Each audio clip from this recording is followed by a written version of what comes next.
देखो दूसरे चैप्टर तक हमने 9th क्लास का पूरा करा दिया था। तीसरा चैप्टर तुम्हारे सिलेबस से हट गया है, 30% सिलेबस हट गया है ना, तो उसमें तीसरा चैप्टर नहीं है।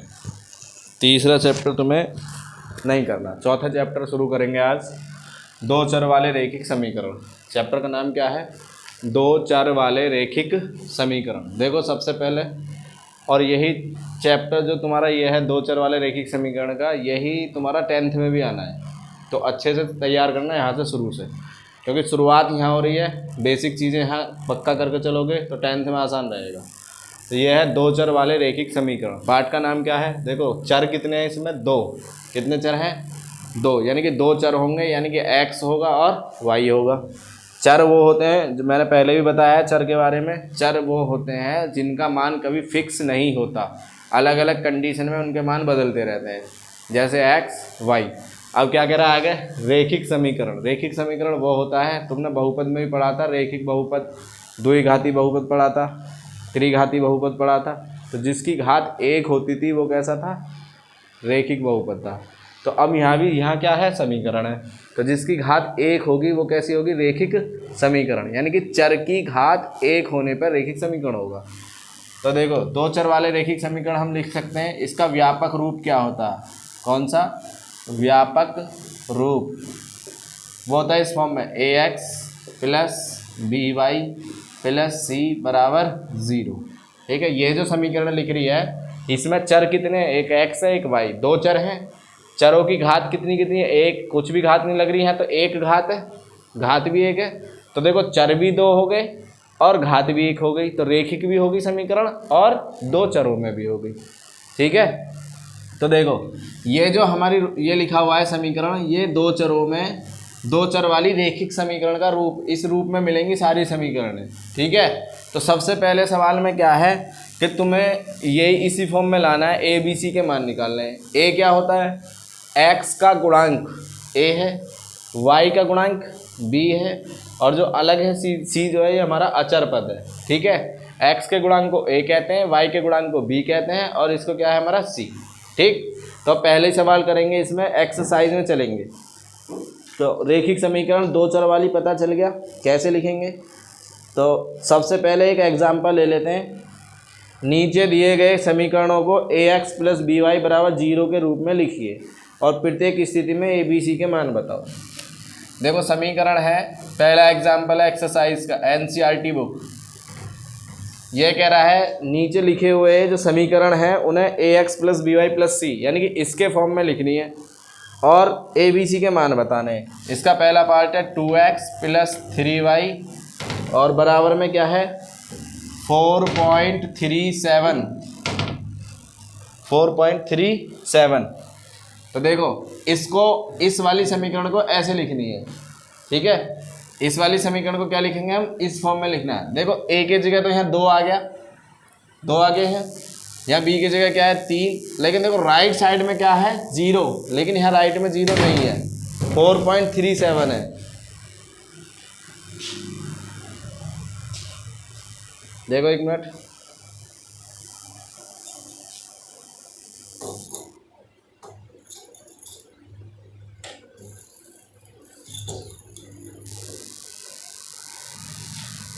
तो देखो 4.37 को इधर ले आओ, तो ये हो गया 2x + 3y, इसको इधर लाऊंगा तो माइनस में आएगा 4.37।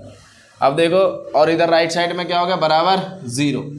अब इस वाली समीकरण को देखो, ax + by + c = 0, right side में 0 है। पहले टर्म x की है, दूसरी y की, और तीसरा अचर पद। ऐसे ये पहली टर्म x की, दूसरी y की, तीसरा अचर पद। अब इसे इसकी फॉर्म में आ गया, जैसे ही लिख रहा है ऐसी रूप में आ गया। तो इससे तुलना कर दो। किससे तुलना करें? ax + by + c = 0 समीकरण से तुलना करने पर, देखो तुलना करने का मतलब ये है, जो x का गुणांक है पहली समीकरण में और यहाँ x का गुणांक क्या है? a, तो a की जगह यहाँ क्या है? 2, तो a का मान कितना आ गया? 2। b की जगह यहाँ क्या है? y के साथ 3, तो b का मान कितना आ गया? 3। c की जगह क्या है? ये वाला c बराबर है -4.37। यही हमारा आंसर है। ठीक है, एक सवाल मैंने करा दिया 2x + 3y बराबर 4.37 है, इसको किसके रूप में लिखना है, ax + by + c बराबर 0। इसका मतलब क्या है, राइट साइड में 0 लानी है, तो इस 4.37 को हम लेफ्ट में ले आए, इधर प्लस का तो इधर आके कैसा हो गया माइनस। अब किससे तुलना कर दी, समीकरण ax + by + c बराबर 0 से तुलना करी। जो x के साथ है वो a है, और यहाँ समीकरण में क्या 2, तो a की जगह क्या आ गया 2, a बराबर 2 हो गया। b की जगह क्या आ गया 3, b बराबर 3 हो गया। c की जगह क्या हो गया माइनस का 4.37। यही सवाल करना था पूरा, कर लोगे। देखो दूसरा एक और कर लो। दूसरा है इसका x - 4 बराबर आगे क्या है √3y, यही तो है। अब सबसे पहले तो राइट साइड में हमें 0 बनानी है, राइट में क्या बनानी है 0। तो देखो इसको जो √3y लिख रहा है, इसे √3y को राइट से लेफ्ट में ले आओ, तो ये हो गया हमारे पास x, √3y को इधर लाओ तो माइनस का √3y। देखो x के बाद y वाले टर्म लिख ली, और ये -4 पहले से है, -4 बराबर 0 आ गया इसकी फॉर्म में। x भी आ गया, y भी आ गया, और c वाले टर्म भी आ गई, और राइट में क्या आ गई 0। तो किससे तुलना करें, समीकरण ax + by + c बराबर 0 से तुलना कर दो।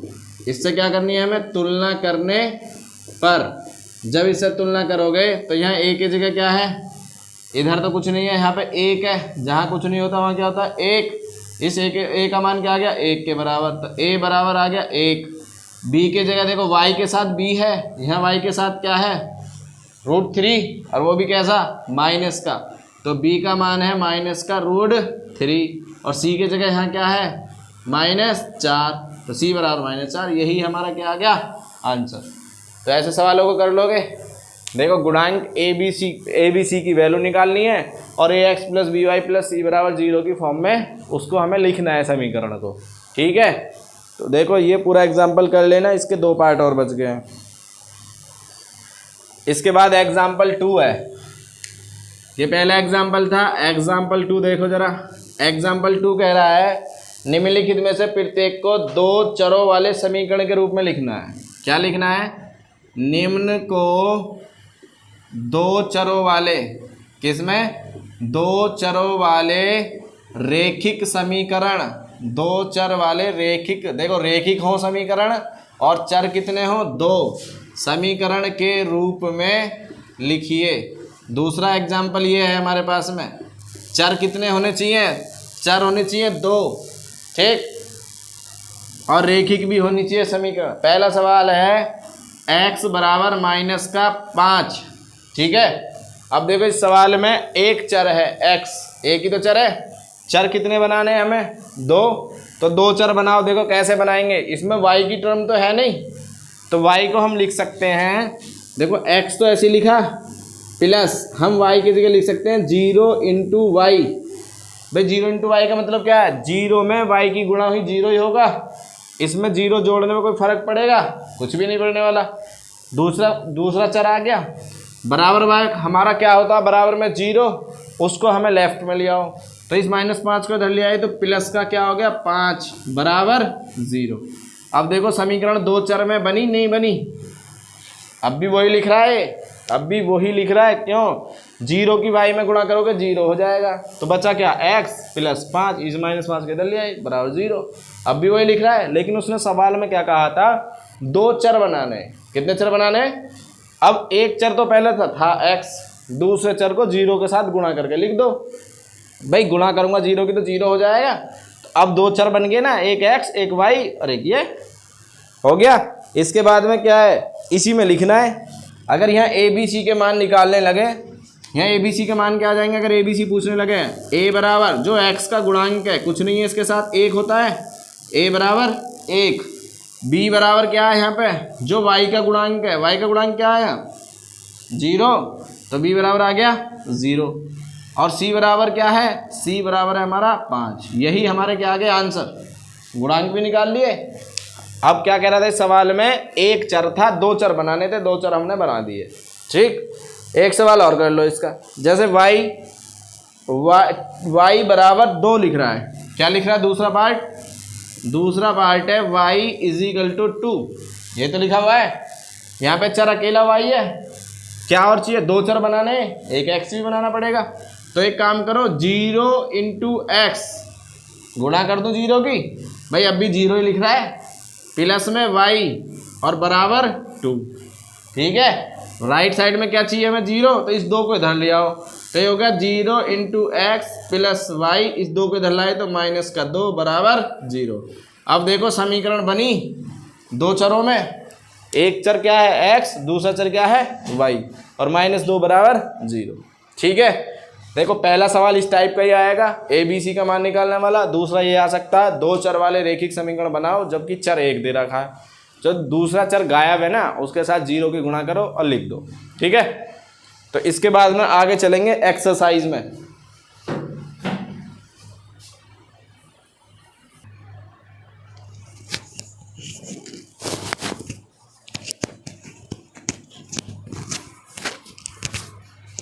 देखिए इसमें कह रहा है एक्सरसाइज 4.1 शुरू होएगी अब।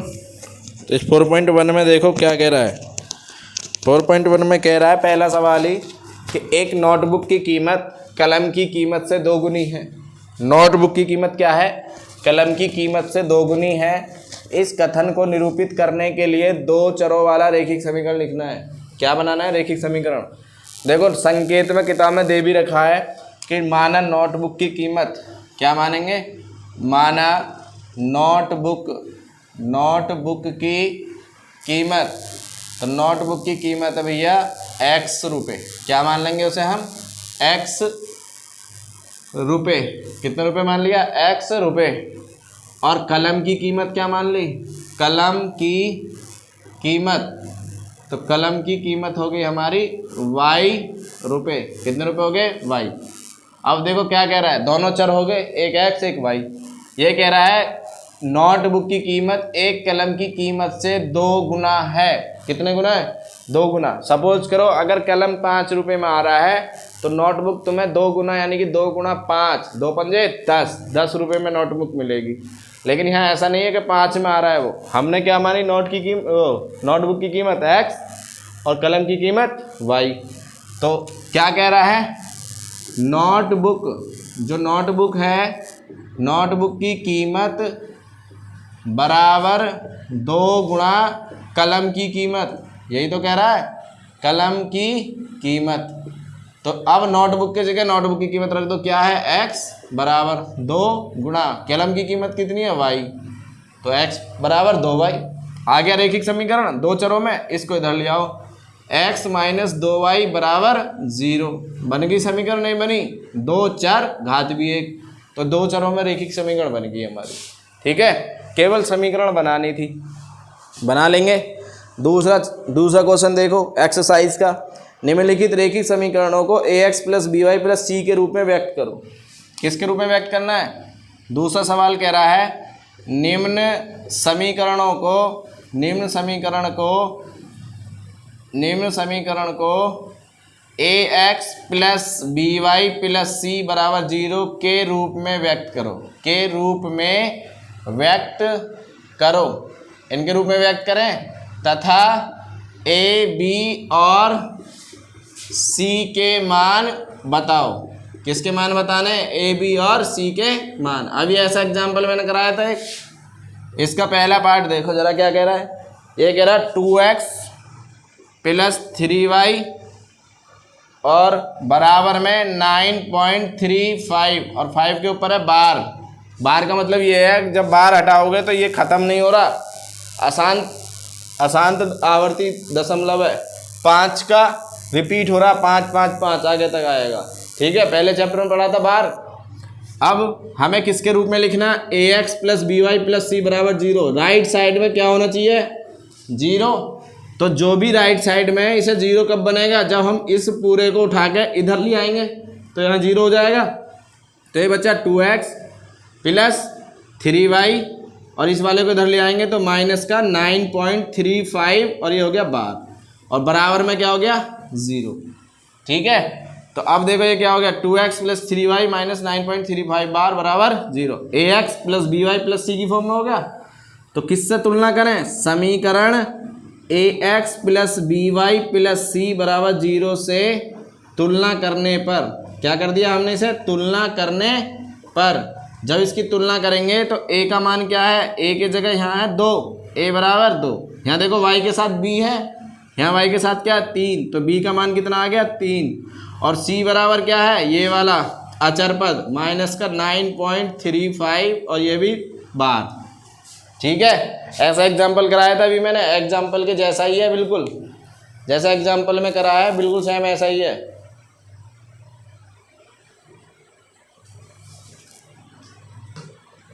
तो इसे पूरा करना है,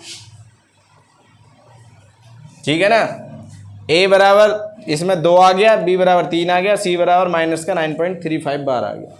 इसी के और बहुत सारे सवाल हैं, इन सबको करना है, ठीक है, और सारे एक जैसे ही हैं। दूसरा पार्ट देख लो इसका, दूसरा पार्ट कह रहा x माइनस वाई अपॉन 5 और माइनस का 10, माइनस 10 बराबर 0। देखो बराबर में 0 है, सही बात है भाई, बराबर में 0 ही चाहिए, तो इधर लाने की तो कोई ज़रूरत है ही नहीं, सवाल पूरा पहले ही ax plus B Y plus C की फॉर्म में लिख रहा है। अब यहाँ देखो, यहाँ क्या है ax, तो x है, यहाँ प्लस b के जगह बी एक्स क्या है हमारे पास, माइनस का 1/5 लिख दूँ, या एक काम करो इसे ऐसे ही रहने दो, माइनस का 1/5 वाई ऐसे ही, माइनस 10 बराबर 0।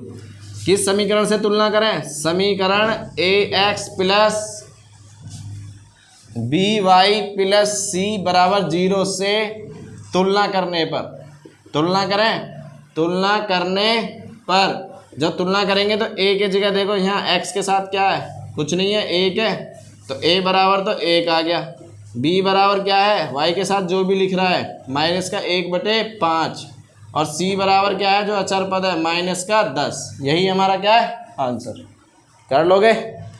तो ये हमारे सवाल हो गए, एक्सरसाइज 4.1 को पूरी को ख़त्म कर लेना। 2 सवाल हैं उसमें, पहला ये हो गया, दूसरे में 1-2 पार्ट और बच रहे हैं, 6 पार्ट हैं शायद, 8 हैं शायद, 8, तो वो सारे ऐसे ही होने हैं, ए प्लस बी प्लस सी बराबर 0, राइट साइड में 0 लाना है और फिर कंपेयर करानी है किससे, A X plus B Y plus C बराबर 0 से ए बी सी के मान बताने हैं, ठीक है। यहाँ से इसे पूरा कर लेना 4.1 एक्सरसाइज। अब आगे चलते हैं, देखो एक्सरसाइज 4.1 पूरी हो गई थी।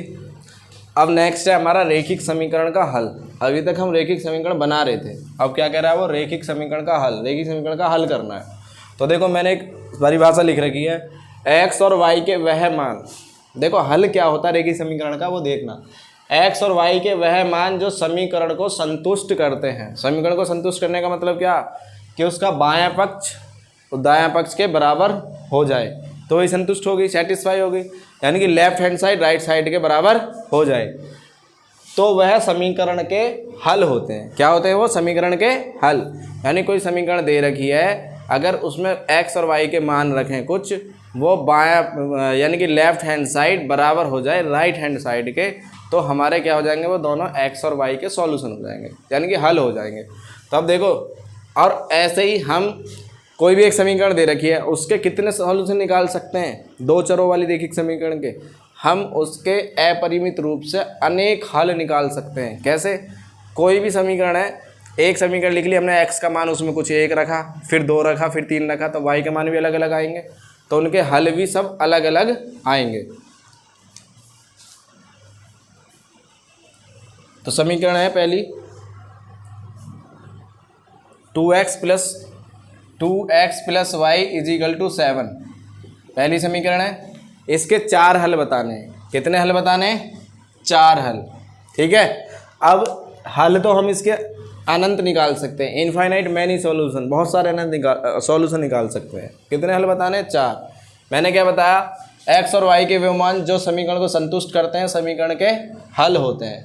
अब यहाँ पर मान शुरू कर दो रखने, x बराबर पहले रखा अपने पास है, x बराबर 0, सबसे पहले हम 0 रखते हैं। x बराबर 0 रखने पर सबसे पहले हमने क्या रखा, x बराबर 0, तो जब यहाँ 0 रखेंगे तो 2 × 0 प्लस y बराबर क्या हो गया, 7। ये तो बात देखो, 2 में 0 गुणा हुई तो 0 हो गया, प्लस y बचा, y बराबर 7, तो 0 में y जुड़ेगा, y रहेगा, y बराबर क्या आ गया, 7 आ गया।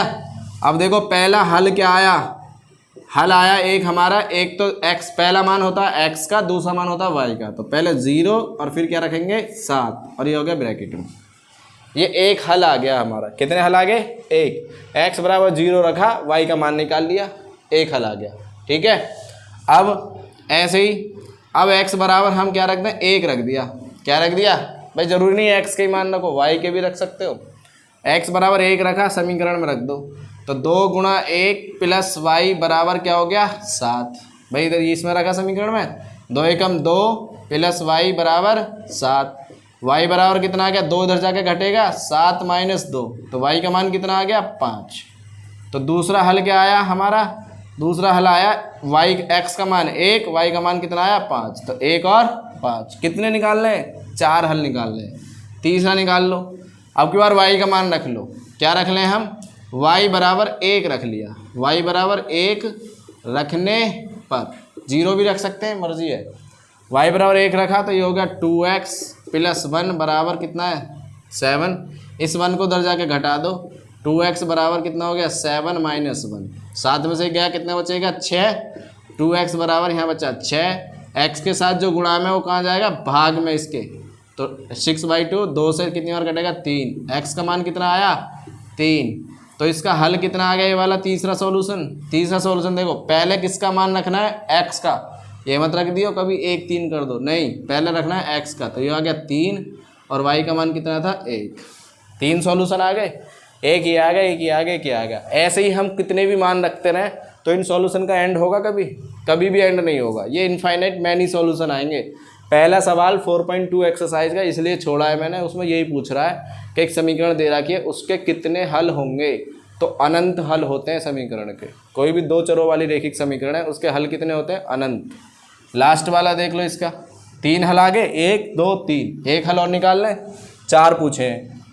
अब y का मान कुछ और रख लो, तो y बराबर 0 रख लो। 0 रखने पर जब y का मान 0 रखोगे तो यहाँ 0 रखो, 2x प्लस y बराबर, y की जगह क्या रखना 0 प्लस 0 बराबर 7। ये तो 0 खत्म, यहाँ बचा 2x में 0 जोड़ेंगे 2x बचेगा, बराबर में कितना है 7 और x बराबर आ गया 7/2, 7/2। ठीक है। तो अब इसका हल क्या आया? ये हल आ गया हमारा, पहला वाला आएगा x 7/2 और दूसरा क्या रखा था हमने y 0। आगे 4 हल, एक ये रहा, एक ये और एक ये, चारों हल आगे। तो इसी तरीके से हल निकालने हैं तुम्हें सारे समीकरणों के, 4 हल निकालने हैं। 5 पूछे, 4 पूछे, 6 पूछे, जितने भी निकलवा रहा है इतने मान रखते रहो और सॉल्व करते रहो। ठीक है, समझ में आया भाई?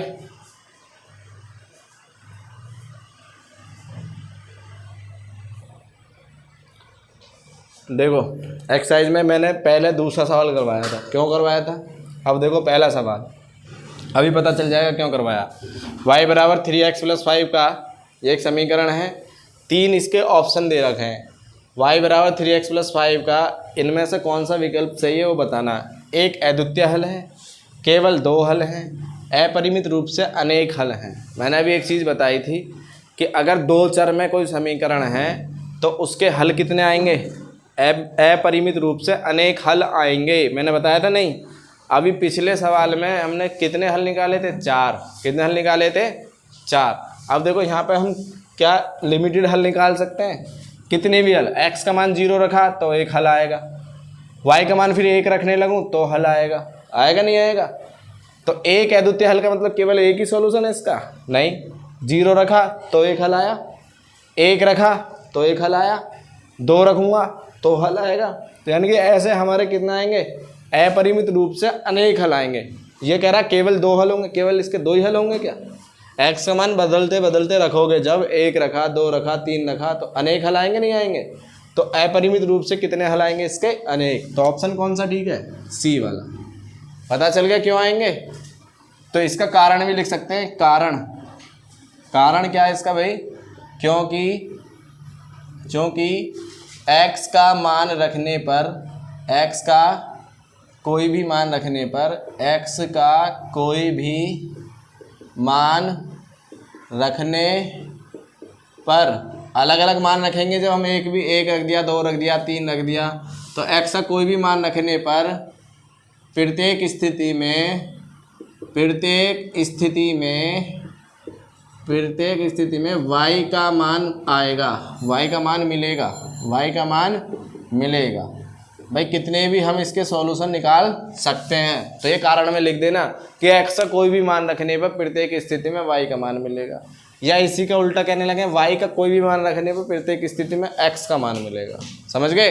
तो कितने सॉल्यूशन आएंगे इसके? अपरिमित रूप से अनेक हल हैं। ठीक, समझ गए ना? इसके बाद इसका तीसरा सवाल एक्सरसाइज का, देखो बताइए कि निम्नलिखित हलों में से कौन कौन समीकरण x - 2y = 4 के हल हैं और कौन कौन हल नहीं हैं। ठीक है, तो ये देखना है। अब इसका कारण नोट कर लो, क्वेश्चन तो पूरा बुक में है ही, कारण नोट करो। कारण क्या है कि जैसे जैसे हम x का मान बदलेंगे तो हमें y का मान भी मिलता रहेगा, तो उसका सॉल्यूशन हमें हर बार मिलेगा और उस सॉल्यूशन को हम काउंट नहीं कर सकते, इनफाइनाइट मैनी सॉल्यूशन होंगे। ठीक, अब इसके बाद में तीसरा सवाल देखो, नोट हो गया ये कारण। तीसरा सवाल है हमारा, बताइए कि निम्नलिखित हलों में कौन कौन समीकरण, क्या बताना? तीसरे में एक समीकरण दे रखी है, क्या दे रखी है? समीकरण x - 2y = 4, x - 2y = 4। इसके ऑप्शन है, पहला ऑप्शन है 0,2, दूसरा ऑप्शन नहीं है, सवाल है, दूसरा है 2,0, तीसरा है तुम्हारा 4,0, चौथा है √2,4 और पांचवा इसका क्या है हमारा? पांचवा है 1,1। ये बताना है कि इस समीकरण के इनमें से कौन कौन हल हैं और कौन कौन हल नहीं है। समीकरण के कौन कौन हल हैं और ये हल है, क्या लिख रहा है? हल, कौन कौन हल हैं और कौन कौन हल नहीं हैं, ये बताना है। कौन कौन हल नहीं हैं, ये हमें क्या करना है? बताना है इसमें से। देखो पहले क्वेश्चन को ले लें, जब मैंने बताया था ये हल है, क्या 0 और 2 हल है, तो ये इसको सेटिस्फाई करेगा, संतुष्ट करेगा, यानी कि 0 और 2 रखने पे लेफ्ट साइड राइट साइड के बराबर आनी चाहिए, यही तो बताया था। अब रख लो पहले 0 2 को, यहाँ x का मान क्या है? 0, y का मान 2 है। तो पहला सवाल जब हम सॉल्व करना शुरू करेंगे, हल 0,2, यही तो हल है इसका। तो यहाँ x = 0 तथा y बराबर क्या है? 2, y = 2 रखने पर, रखोगे तो x की जगह तो 0 रख दो, 0 माइनस y की जगह क्या रख दिया? 2, तो 2 × 2 आ गया, बराबर में क्या है? 4। देखो यहाँ 0 है, 0 में से -2 दूनी 4, तो माइनस का 4 बचा, बराबर 4। अब एक बात बताओ, क्या दोनों बराबर हैं? -4 = 4 बराबर है क्या? तो ये बराबर नहीं है, क्योंकि ये माइनस का 4 है और ये कैसा है? प्लस का 4। तो अब देखो लेफ्ट साइड में तो आया -4, राइट साइड में क्या है? 4। तो यहाँ पे left hand side not equal to right hand side, अतः क्या लिखोगे? जो पहला पार्ट है 0,2 इसका हल नहीं है। भाई बराबर आएगी दोनों साइड, दोनों साइड जब बराबर नहीं आई तो ये इसका हल नहीं है। बात आई समझ में?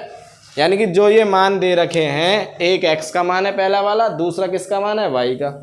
x की जगह 0 रख दिया, y की जगह 2 रख दिया, रख के देखा तो लेफ्ट साइड राइट साइड के बराबर नहीं आई। जब LHS not equal to right hand side, तो 0 और 2 इसका हल नहीं है। अब देखेंगे दूसरे वाले को, चेक करो, किसको चेक करें? दूसरे को। सेकंड पार्ट है इसका हमारा 2,0, ठीक। तो 2,0 रखें, x की जगह क्या? 2, x = 2 व y = 0 रखने पर, x = 2 रख दिया और y = 0 रख दिया। तो रख दो इसमें जरा, यहाँ x की जगह क्या रखा? 2 माइनस 2 × 0 = 4। अब देखो ये तो 0 हो गया, 2 - 2 में 0 × 0 = 4। इधर क्या बचा? 2 में से 0 घटाएंगे, 2 बचेगा, बराबर 4। क्या ये दोनों बराबर हैं? बराबर है क्या? ये दोनों बराबर नहीं है, यानी कि left hand side not equal to right hand side. तो ये भी इसका क्या है? ये भी हल नहीं है। भाई ये भी तो हल नहीं हुआ, क्योंकि लेफ्ट साइड राइट साइड के बराबर नहीं आई। ना तो ये हल है ना ये हल है। अब देखो तीसरे को, देखें अब तीसरे को, यहाँ देखो जरा तीसरा क्या कह रहा है, 4,0। क्या दे रहा है, 4,0। तो x की जगह क्या है, पहला वाला मान x का, x बराबर 4 तथा y दूसरा वाला मान y का, y बराबर 0 रखने पर, भाई इसके जैसा ही है, यहाँ x की जगह 2 था, यहाँ 4 आ गया, बस इतना ही तो अंतर है। x की जगह 4 रख दो, तो 4 यहाँ रख रहा हूँ, x माइनस 2y बराबर 4 में, तो x की जगह 4 माइनस 2, y की जगह क्या 0 बराबर 4, 2 में 0 गिना हुई 0 हो गया, माइनस 0 बराबर 4, तो यहाँ क्या आया निकल गए 4 बराबर 4 आ गया, यानी कि लेफ्ट हैंड साइड बराबर आ गई राइट हैंड साइड के। तो इसका सॉल्यूशन होगा नहीं होगा ये, जब इसकी लेफ्ट साइड राइट साइड के बराबर आ गई, दिख रहा है, देखो जरा ये दिख रहा है, लेफ्ट साइड राइट साइड के बराबर आ गई, ठीक। तो left hand side right hand side के बराबर आ गई, तो ये इसका क्या होगा सॉल्यूशन। अतः जो तीसरा वाला आया ये क्या है, इसका सॉल्यूशन है, 4,0 इसका हल है, सॉल्यूशन मतलब हल है। 2 पार्ट और बच रहे हैं, ठीक है, उन दोनों पार्टों को चौथा मैं करा रहा हूँ, रूट वाला है, और एक एक वाला तुम कर लेना, एक एक वाला भी हल नहीं आएगा। इसका हल आ गया 4,0, ठीक, ये दोनों हल नहीं आए, क्यों नहीं आए, क्योंकि लेफ्ट साइड राइट साइड के बराबर नहीं आई, यहाँ भी लेफ्ट साइड राइट साइड के बराबर नहीं आई, यहाँ पे लेफ्ट साइड राइट साइड के बराबर आ गई, इसलिए ये इसका हल है। इसका मतलब है इसने जो तीसरा वाला है इसको संतुष्ट कर दिया, समीकरण को क्या करा इसने, सेटिस्फाइड यानी कि संतुष्ट कर दिया। इसका चौथा पार्ट देख लो, चौथा पार्ट कह रहा है √2, 4√2, ये दोनों इसके हल है नहीं, ये चेक करना है। पहला मान क्या होता है x का, तो x बराबर √2 तथा y बराबर क्या रखना, दूसरा ये रहा y का मान 4√2, समीकरण में रखने पर, जब समीकरण में रखोगे तो ये देखो x बराबर √2 यहाँ रख दिया, x की जगह, यहाँ तो हो गया √2 माइनस, यहाँ हो गया 2 और 4√2 बराबर में कितना है 4। देखो जरा सॉल्व करो, ये तो बचा √2, 4 दूनी 8√2 बराबर में क्या है 4। इधर देखो ये √2 अकेला 1 है, ये 8 है, 8 में से 1 गया, कितना बचा 7√2 और 8 कैसा माइनस का, तो कैसे बचेंगे माइनस के, और बराबर 4। अब देखो पहली बात तो माइनस और ये प्लस हो ही नहीं सकता बराबर, ये दोनों 4 के बराबर हो सकते हैं क्या, दोनों 4 के बराबर हैं, ये दोनों मिलके 4 के बराबर है क्या, तो लेफ्ट साइड राइट साइड के बराबर नहीं है। तो यहाँ भी क्या लिखोगे, यहाँ LHS not equal to RHS, तो यह भी क्या, यह समीकरण का हल नहीं है, समीकरण का हल नहीं है, तो ये भी हल नहीं हुआ, ये भी हल नहीं है। एक हल आया 4,0, लास्ट वाला और चेक कर लो, लास्ट वाले को चेक करते हैं, लास्ट वाला क्या 1,1, ये भी नहीं आएगा क्योंकि बराबर हो ही नहीं सकता, 1,1 रखा, तो x बराबर 1, y बराबर 1 रखने पर रख दें दोनों, यहाँ x की जगह क्या 1 माइनस y की जगह क्या 1, 2 एकम 2 बराबर 4, यहाँ देखो 1 2 एकम 2 बराबर 4, 1 प्लस का माइनस का 2 कितना बचा, माइनस का 1 बराबर 4। क्या दोनों बराबर हैं, नहीं है बराबर, यानी कि LHS not equal to RHS, तो यह भी इसका हल नहीं है, यह भी समीकरण का हल नहीं है, जो समीकरण दे रखी थी उसका हल नहीं है, हल नहीं है। देखो 4 हल नहीं आए, ये भी हल नहीं है, तो हल कौन सा है फिर, ये वाला, केवल 4,0 ये हल है। बात आई समझ में, तो यहाँ तक ये नोट करो। एक सवाल और बचा है एक्सरसाइज का, खत्म करेंगे अभी। देखो लास्ट क्वेश्चन है एक्सरसाइज 4.2 का 4th क्वेश्चन। एक रहा k का मान ज्ञात करो जबकि x बराबर 2 y बराबर 1, समीकरण 2x + 3y बराबर k का एक हल है। ये इसका हल है, x बराबर 2 और y बराबर 1 जो है ये समीकरण इसका क्या है, ये हल है। जब हल है तो x बराबर 2 y बराबर 1 इसको सेटिस्फाई करेगा, संतुष्ट करेगा नहीं, तो x की जगह 2 रख दो, y की जगह 1 रख दो। रखो इसमें x बराबर 2 तथा y बराबर 1 रखने पर, जब रखोगे तो देखो यहाँ रखूँगा 2 गुणा x का मान कितना है 2 रख दिया, 3 गुणा y का मान कितना 1 रख दिया, बराबर में क्या है k, ही तो है, 2 दूनी 4, 3 एकम 3 बराबर में k। तो k का मान कितना आ गया 4 और 3 7, यही हमारा क्या था आंसर। k कितना आ गया 7। है ना आसान सवाल। पूरी एक्सरसाइज खत्म, पूरा चैप्टर आसान है ये तुम्हारा, चैप्टर 4 एक्सरसाइज 4.1 भी इसमें ख़त्म हो गई इसी वीडियो में, एक्सरसाइज 4.2 भी। तो इसना पूरा डन कर लेना और इसके बाद जितनी भी वीडियो है अपने दोस्तों को शेयर करें, लाइक करें और सब्सक्राइब करें। ठीक है, आज के लिए इतना ही, धन्यवाद, थैंक यू।